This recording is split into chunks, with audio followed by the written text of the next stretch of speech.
Ramoji Group proudly honors Sri Akash Tandon with the Award of Excellence in Service to Mankind. May I request him to please join us on the dais, Sri Akash Tandon ji.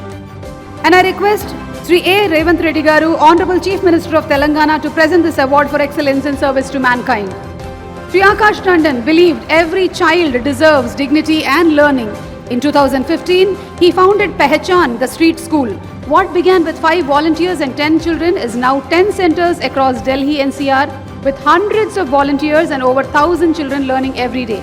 With 5,000 young lives impacted and a 94% board exam success rate, Pehechan builds confidence, character and opportunity while it works in women's skill, health and hygiene uplift entire communities. For creating this volunteer-led movement of hope, we heartily congratulate you, Sri Akash Tandon. Welcome to ETV Bharat. I'm here with Mr. Akash Tandon. He's the founder of Pehechan The Street School based out of Delhi. Welcome to ETV Bharat, Mr. Tandon. Thank you. You started Pehechan with just 10 volunteers and it was a very small number of children also. What was the spark that made you think, okay, this is something I want to do? Okay, so the story behind, usually people get motivated when they start. We were actually at our low. We were very demotivated when we initiated this whole idea.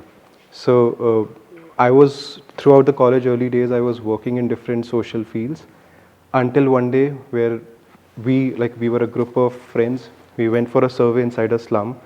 And that time we realized that there were 10,000 people living in a slum adjacent to World Health Organization. So there's a building in Delhi, central Delhi, World Health Organization. 50 meters adjacent to it, there's a slum where there are 10,000 people who have zero health facilities.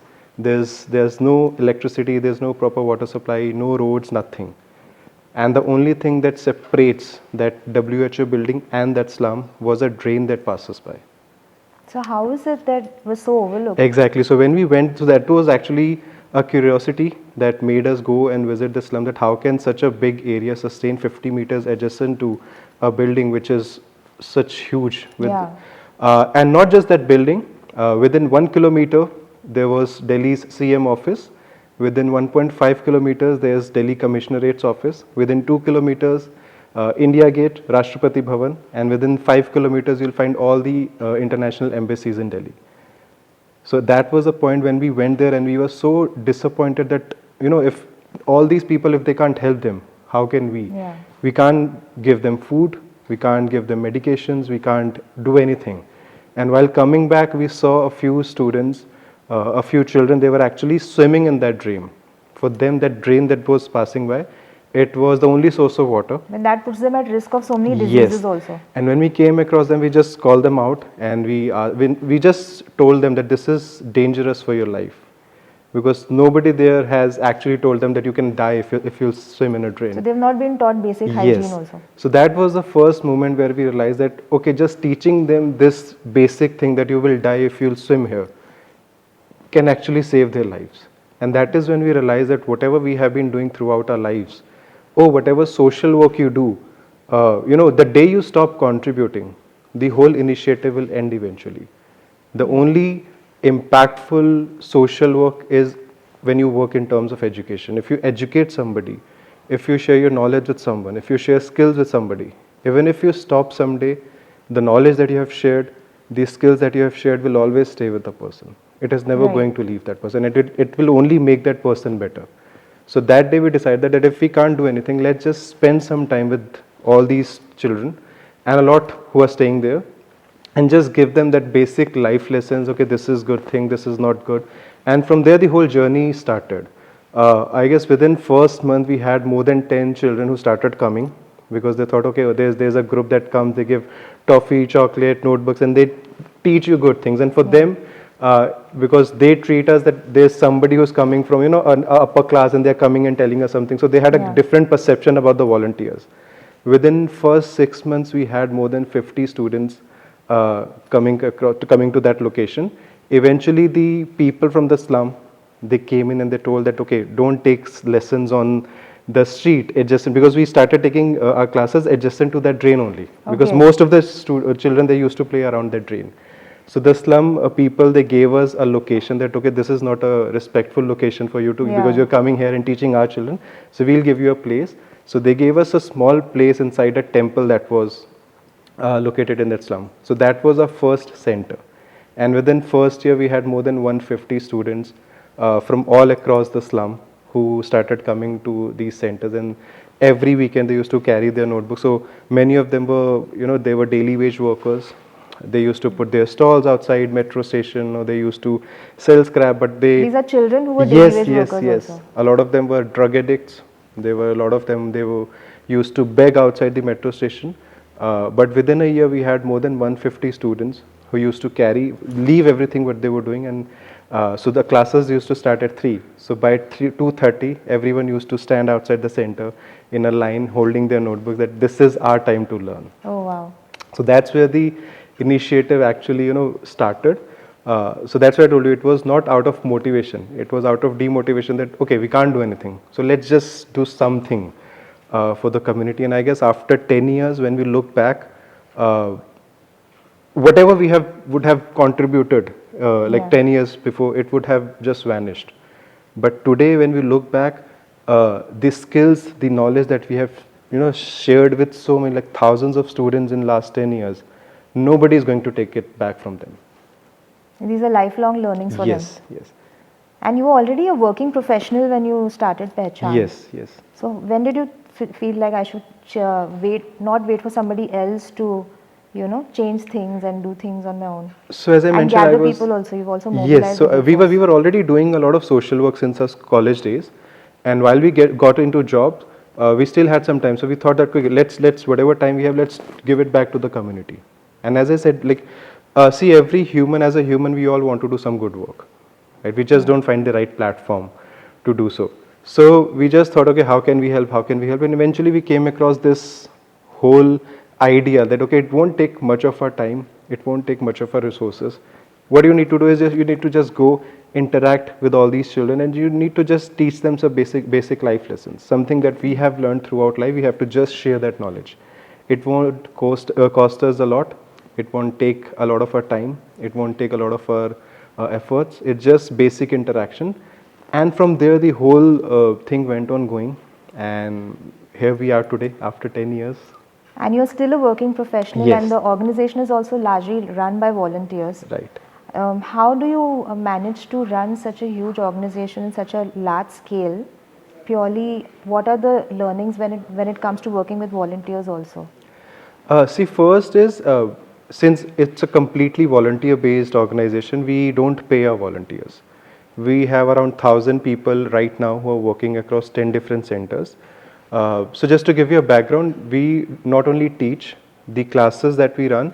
So these are centers, and the basic definition, if I tell you, of Pehechan The Street School, it's a platform which connects the beneficiary to the person who's having resource. So any individual who wants to share their resources, their knowledge, their skills, they can come. There's no verification, there's no background check, there are no restrictions. Anybody, whatever you are good with arts, you're good with science, you're good with maths, you're good with English, come teach your subject. For the beneficiaries, it is open for anyone and everyone, irrespective of the background, their caste, their language, their gender, whosoever wants to learn, from a 4-year child to a 40-year-old woman. Anybody, Okay. It's not yes, just it is children, open it for can anyone. be grown-ups as well. Yes, yes. So we have a lot of women who come to us and they say, okay, we want to learn basic English. Because when they go and they walk outside, there's a basic requirement that you need to speak a little bit of English. So they come for those sessions. We also run a vocational center where we teach basics of computers, from Excel to PowerPoint to how to use internet. So again, it's a platform where anybody can come. Whatever your expertise is, please come, share your knowledge, share your skills. And anybody who's looking for help, we just connect the right people. So what it gives is, it gives a lot of motivation. So when you work for a corporate, you work for salaries. Right? There's an expectation that, okay, I'll work, I'll put my effort, I should get something in return. Be it money, be it fame, be it appraisals, be it facilities. But at the end of the day, as a human, as I just mentioned, right, you all want to do good work. It's just that we don't either find time or right initiatives to put our efforts. Right. So here, it's a motivation for all these people that without giving much of a contribution, without any restrictions, I as an individual, whatever my expertise is, I can just go and work. So Right. it just gives that easiness, that freedom to all these people to come and do whatever. Because a lot of the times when you go and you work with an NGO, they'll check your background. Okay, can you teach English? Can you teach Hindi? Can you do this? Can you do Yes. that? It's okay if you And can't. also your qualifications. Do you Yes, have a social I'll work tell you the degree? youngest volunteer who we have is a 14-year-old school student. He Oh, comes wow. and he still teaches. We also have volunteers who are 65, 66-year-old retired professionals. They come and they spend time. So it is open for everyone. So it's a freedom that they have. And also we are keeping this platform so open that whenever a person comes, they have direct interactions. They see how things are happening on ground. So it also gives them that motivation, that freedom to work, trust factor that, okay, I am seeing what I am doing. I am seeing Yes. how my efforts are actually impacting on ground. So the whole structure is made in a way wherein people feel motivated. And when people are motivated, you don't have to push them. It automatically scales. People refer, because we have been working for 10 years, there are so many people who are now referring their younger sisters, brothers, their parents, okay, you are free, please go and work because I have worked, I know how they work. So you've also said that education should help children create a life on their own terms. So could you share a success story? You've talked a lot about all the different things that people have learned. So I'm sure there must be many success stories also. So if we talk about success stories, we can talk whole night. But the one best, which is very close to my heart, is the first student of when we initiated this. One of the students who were the first in the first batch, his name is Deepak. He joined when he was in 3rd class. He came to us and he kept on learning. I guess this is pre-COVID. One day I was just working at the center. I was having my laptop. He came to me and said, okay, what is this, bhaiya? I said, this is a laptop. He says, what is a laptop? I said, it's a portable computer that you can carry wherever you can go. So he says, okay, can I get one laptop? And I very casually mentioned that, okay, whenever you will pass your 12th class, I'll gift you a laptop. That was around 2017, 2018. Okay. Last year, this student, he appeared for his 12th exams. Just imagine a student coming from a background, no coaching, no tuitions. He is the first in his entire family to appear for a 12th exam. He is the first in the entire slum to pass 12th exams. He got 86% in CBSE. Wow. Then we made him give his CUET exams. He cleared that. He got admission in Delhi University in the very first cutoff list. He is now in 2nd year. When his results came out, the first call he made was to me. He said, okay, bhaiya, I've got 86%. Okay, I told him, okay, go back, tell it to your parents. He called his father. His father's reaction was, hey, please don't disturb me while I'm working. Then he went back to his mother. He told his mother that, Mom, I got 86%. The reply that she gave was, okay, that's enough of studying. Now get back to work and start earning. Because, and even after when he cracked this Delhi University exams, we had to get back to his parents and we had to request them that please give him 3 more years. Because they were convinced by the whole society that if he goes to college, they won't be able to control him. Everybody around him is earning, just put him to work so that he can start earning. So it was so all these people, they're coming from such a background where education is treated as a privilege, that it is only for the privileged. You're not allowed to learn, you're not allowed to study. By the time you are an adult, go and start working, start earning.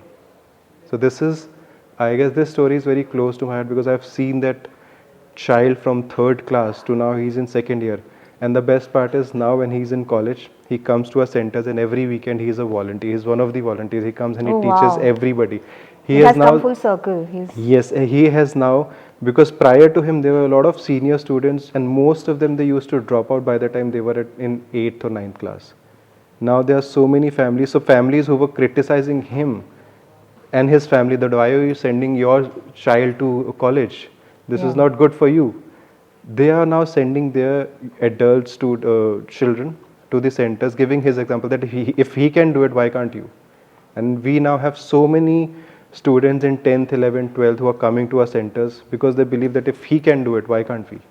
Yes. So he is now an inspiration to all the people, and just imagine the struggle. He is not struggling because he comes from a background where the family, is pushing you down, your society is pushing you down, you don't have resources. You don't have proper resources, you don't have proper guidance. It's just a few volunteers who are trying to help you. You give your exams, now you are now in college, and imagine the struggle. The first time you enter in a college, the kind of competition you face. Yes. And still that student is now, he is very actively learning. He has just cleared his first year exam, he's in second year. He is an inspiration to all the people, And he's including a cycle breaker in his family Yes. also. In among the entire generations. community where they stay. Now, to have such impact, in this day and age, there's so much social media buzz. Everybody has a short attention span. Even charities are driven by celebrity faces. Right. So, how do you keep the focus on Pehechan for the long run? How do you create impact? See, the beauty of this initiative is it is driven by volunteers. It is not driven by because we had some good influencers. It is not driven by because we have invested a lot of money. It is not driven by that because we are generating some revenue. It is an option for volunteers. Hey, you want to do social work, we are giving you the best platform to work. Come work. So when you get the right platform and when you feel that satisfaction, that motivation, you go and tell 10 people that, I'm working with this organization and these are my students. This is how wonderfully I'm working here. So more than influential thing, it is like a word of mouth. It is the references that we are getting. And obviously it is because of the volunteering work. We don't have to push people to work. People come and they push themselves because that is their motivation. That is what they always wanted to do.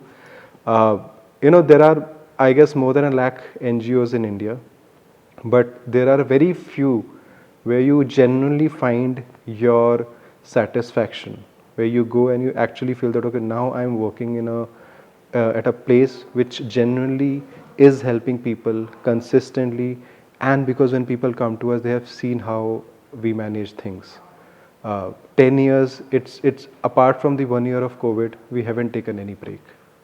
Classes, centers, students, every student has an ID card. So it is not like we randomly go to slums and we pick 10 people and we start teaching just because we have to post some pictures. Every student has an ID card, we have our own curriculum, there's an attendance structure, there's a proper volunteer training. So everything is tracked, everything is monitored, and when you come on ground, when every time you have same set of students, more than a job, it becomes your responsibility. And also the kind of structure we have, unlike a school, we don't have 40-50 students to one teacher. Right. Our volunteer to student ratio is hardly 1:3 or 1:4, which means every volunteer has only 3 or 4 students with them for 3 to 6 months. So they get the right kind of mentorship also. Yes, so it is more than teaching, it is mentorship, wherein the volunteer connects with the student, they understand their language, they understand their background, and once that connection is built, the input comes automatically. Then more than their students, it becomes like they are my family members, they are my younger siblings.